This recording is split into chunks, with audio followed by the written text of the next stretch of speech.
Kenapa Menara Babel dihancurkan oleh Tuhan? Mari kita bahas.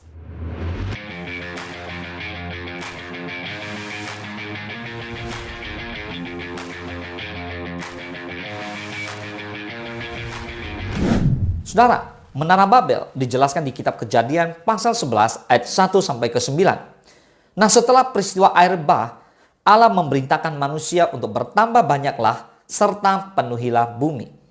Nah, manusia justru melakukan hal yang sebaliknya. Menara Babel dihancurkan oleh Tuhan karena kesombongan dan niat manusia yang melanggar kehendaknya. Kisah ini adalah tentang manusia yang pada awalnya memiliki satu bahasa dan satu tujuan, memutuskan untuk membangun sebuah menara yang mencapai langit.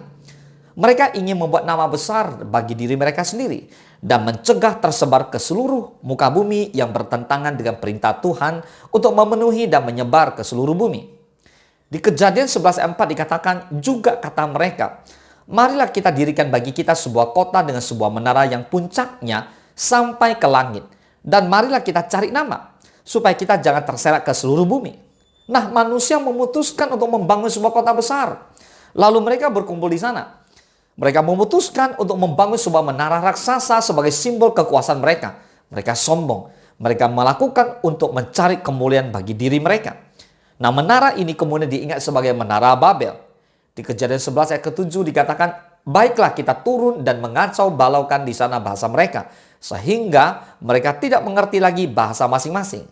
Nah, sebagai respon Allah, maka Allah turun ke bumi untuk mengacaukan bahasa manusia, sehingga mereka tidak lagi bisa berkomunikasi satu sama lainnya. Akibatnya, manusia yang berbicara dengan bahasa yang sama segera pergi bersama-sama dan menetap di bagian dunia lainnya, kemana-mana tercerai-berai. Di Kejadian 11 ayat 8 dan 9 dikatakan, "Demikianlah mereka diserakkan Tuhan dari situ ke seluruh bumi, dan mereka berhenti mendirikan kota itu."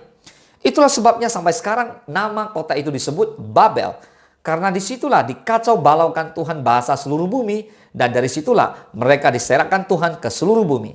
Saudara, Bapak Ibu semua, Allah mengacaukan bahasa di Menara Babel supaya perintah Tuhan bagi umat manusia agar menyebar ke seluruh dunia bisa terlaksana.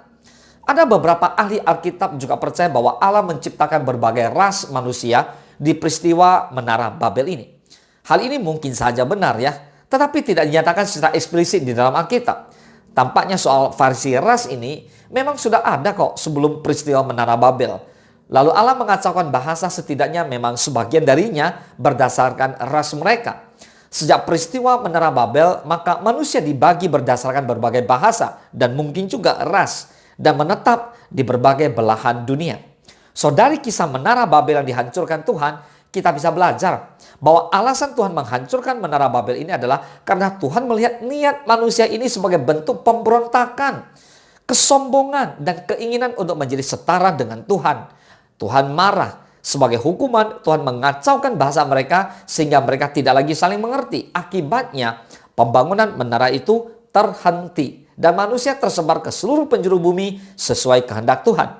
Nah, kisah ini mengajarkan kepada kita semua, hati-hati. Ada bahaya kesombongan, ada bahaya ketidaktaatan, dan pentingnya kita hidup sesuai dengan rencana dan kehendak Tuhan. Katakan amin.